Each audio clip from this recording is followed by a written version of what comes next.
Yes, kalian baru aja betah nontonin video-video AI ASMR. Yes.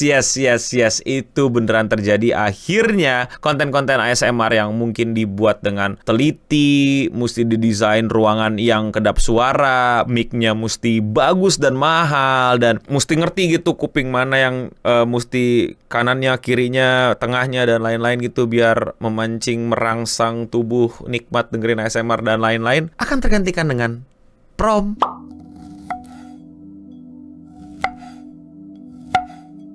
Jadi, apakah benar YouTuber ASMR, konten kreator ASMR lebih tepatnya bakal digantikan sama AI? Jawaban cepatnya, iya. Kenapa bisa begitu? Ya.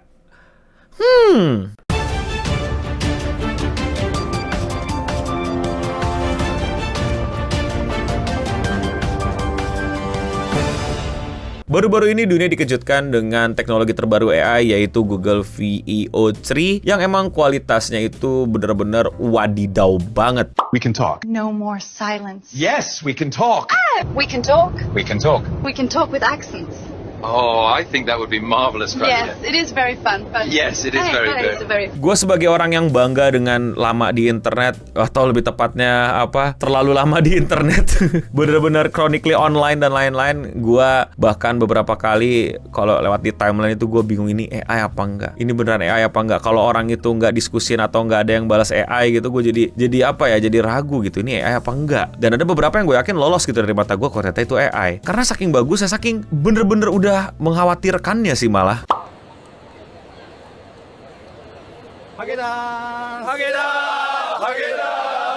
Dan kali ini ternyata berhasil banyak orang itu menemukan sebuah prompt idea atau trend idea untuk bikin video tuh bukan video-video yang iseng atau yang coba-coba dan lain-lain. Mereka udah menemukan nih video mana yang bukan cuman berhasil gue gak mau bilang diciptakan gitu, di-prompt dengan baik dan di-generate dengan baik, dan bahkan bukan cuman itu, tapi juga ditonton sama banyak orang. Yes, video ASMR yang dulu gue temuin ya waktu gue lagi masih bantuin Kobisa gitu ya, channel Kobisa tuh berapa tahun yang lalu gue ya bantuin Kobisa tuh, lupa gue pokoknya itu. Terus salah satu foundernya tuh kenalin ke gue, lu kalau malam dengerin video apa ya? Gue bilang gue YouTube randomnya, terus dia ternyata dengerin ASMR. ASMR tuh apa? Terus gue baru tahu gitu ASMR ternyata, oh ini ASMR. Fun fact, gue tidak suka. Bukan tidak suka, gimana? Gue nggak nyaman, geli gitu. Kalau pakai headset gue geli, nggak suka. Geli gitu. Gue malah nggak nyaman, malah jadi keganggu. Banyak orang yang menyukainya, which is okay. Ya, you go you gitu. Tapi buat gue pribadi, gue tidak terlalu nyaman dengan ASMR. Gue udah coba beberapa ya. Gue orangnya gini-gini open minded sama hal-hal kayak gitu. Tapi ya tetap semuanya gitu. Tapi gue udah cobain. Jadi gue tahu ASMR tuh yang kayak gimana. Dan makanya gue bilang ini cukup wow, agak-agak bahaya nih. Kenapa Bang Eno orang-orang suka sama ASMR? Gue nggak bisa jawab secara klinis kali ya. Tapi gue lihat sih di sekitaran gue yang suka ASMR tuh kayak emang kebalikannya gue gitu. Kalau gue kayak di putuk lu mau ASMR gue nih kan gitu ya tuh, itu kayak geli enak gitu loh, kayak ditiup-tiup kali kupingnya gitu ya, kayak gimana gitu, fetish sensorik di audio gitu ya, kayaknya eargasm kali ya. Dan mungkin jadi white noise buat tidur gitu, atau ya keakraban dan keintiman mungkin ya kalau sama yang cewek-cewek gitu kan, kayak hai lagi apa, nontonin opening kerja goblok betul.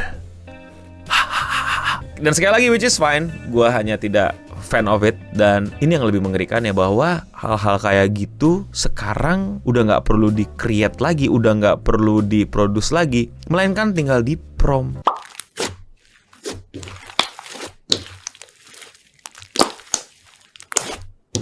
Yang kesian siapa? YouTuber ASMR.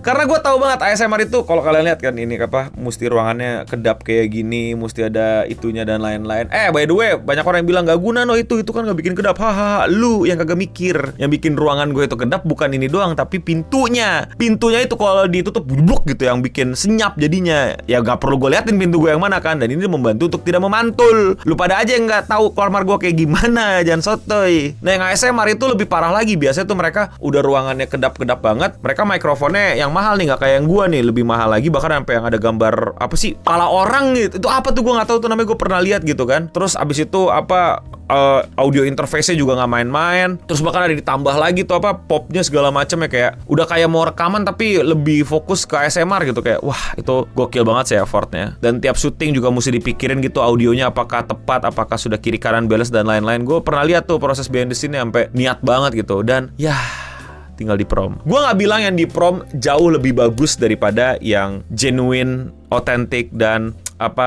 diciptakan dengan effort yang luar biasa. Gue yakin pasti akan jauh lebih baik yang genuine gitu. Apalagi lu pada yang ASMR mania sih sebutannya, ya pencinta ASMR dan lain, pasti ngerasain bedanya lah. Tapi buat gue yang sebagai orang awam yang nggak terlalu suka-suka amat, itu bener-bener lumayan banget loh. Time for some pine cones.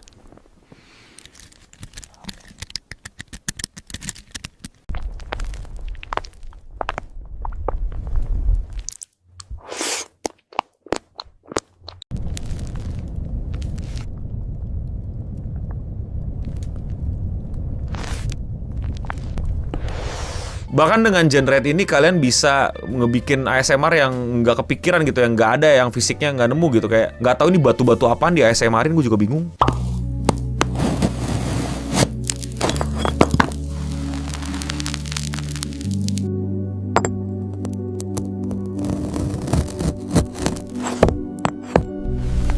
Dan seperti biasa argumen lu pada kan kayak nggak mungkin digantikan AI bang, nggak ada yang mau nonton bang, nggak rame bang, segala macam. Nih lihat dapat berapa views, lu nikmatin tuh nggak rame. Enggak, ini gue bukan promo, gue bukan kayak tiba-tiba tahu-tahu tengah jalan ada sponsor yang ini adalah video generate AI dan suruh orang ASMR tuh berhenti aja dengan enggak. Gue cuma mau ngasih kenyataan seberapa bahaya AI ini, seberapa mengerikannya AI ini. Gue adalah orang tua yang marah-marah sama AI. Walaupun gue juga pakai AI. Tapi kalau misalnya bilang AI nggak akan menggantikan kita, akan.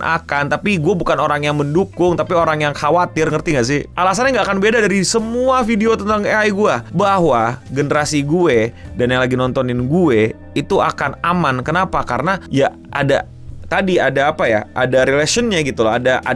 Ada kecerdasan juga. Ini gue pakai kata kecerdasan mungkin nggak tepat, tapi lebih kepada kebiasaan dalam kognitifnya untuk memilih yang lebih genuine, yaitu adalah relasi antara dia dengan Eno Bening daripada dia dengan entah kreator mana yang ngeprom. Dan mungkin juga hatinya sudah nggak terlalu suka sama AI dan merasa itu adalah cheap product, jadi mereka nggak mau dikaitkan sama cheap product. Jadi kayak it's okay. Nah buat kreator-kreator baru, kreator-kreator ASMR nih, mungkin yang baru-baru mulai, yang belum bikin fansnya jadi pada loyal dan pada setia gitu, bakal cepet banget nih kebantai sama AI. Kata kebantai agak lebay sih ya, mungkin kegeser lah ya. Problem keduanya ya, orang-orang yang nonton ini itu makin banyak orang tuh mindless pak di internet pak. Orang-orang tuh cuma scroll away gitu, nggak peduli lagi tentang keotentikannya, tentang bahkan kalau kita dulu ngomongin hoaxnya, apakah ini bener, apakah ini enggak. Dan sekarang apakah itu AI apa enggak, orang kayaknya udah makin nggak peduli. Apalagi generasi-generasi yang makin kecerdasannya itu bukan lagi disiapkan untuk jangan sampai ketiban sama kecerdasan buatan gitu, tapi malah generasi yang disiapkan untuk menikmati kecerdasan buatan. Ngerti nggak lo maksud gue? Mereka nih para konsumen nih, calon-calon konsumen yang akan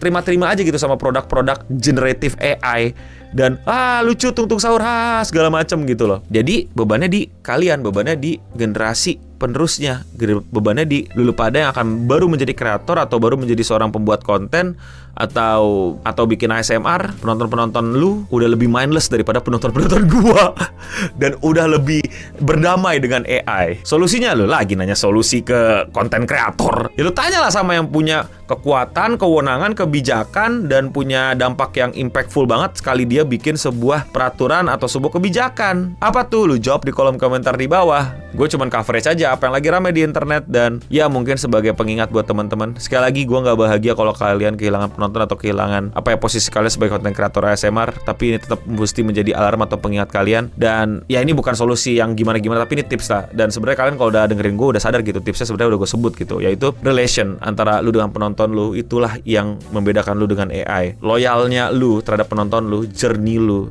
itu yang nggak AI punya. AI nggak punya journey, walaupun mereka namanya mid journey, tapi mereka tidak ada journey-nya. But human to human interaction yang ada journey-nya itu yang tersisa menurut gue. Jadi jangan fokus di kualitas ASMR-nya buat ngalahin AI. Mungkin iya, tapi jangan lupa juga untuk tingkatin kualitas relationship lu dengan penonton lu gitu. Tuh. Kalau menurut kalian bagaimana? Komen di bawah, atau mungkin kalian emang konten-konten ASMR, kalian yang ngikutin ASMR, atau ada koreksi atau ada salah, silahkan juga koreksi di kolom komentar di bawah. Kalau kalian suka sama pembahasan konten kreator di luar Indonesia kayak gini, AI-an di luar Indonesia kayak gini, dan kalian mau support gue, lakuin dengan sesimpel klik tombol subscribe. Dan buat kalian yang belum tahu, gue masih belum digantikan sama AI, tapi kalau lu pada ngotot minta gue upload apa-apa cepet, bahas Iran Israel cepet, bahas ini cepet segala macem, gue pakai AI loh. Tapi so far gue cuma bisa sehari satu dan nggak on time banget. Dan ya kalau kalian suka nontonin, ke channel gue aja, cek video-video yang belum kalian tonton dan silahkan tonton lagi. Dan ya, sekian seputar internet untuk episode kali ini. Gue Nobening pamit undur diri, dan untuk kita semua, bibip bubub babab. Oh ya, bukti bahwa ini bukan video AI.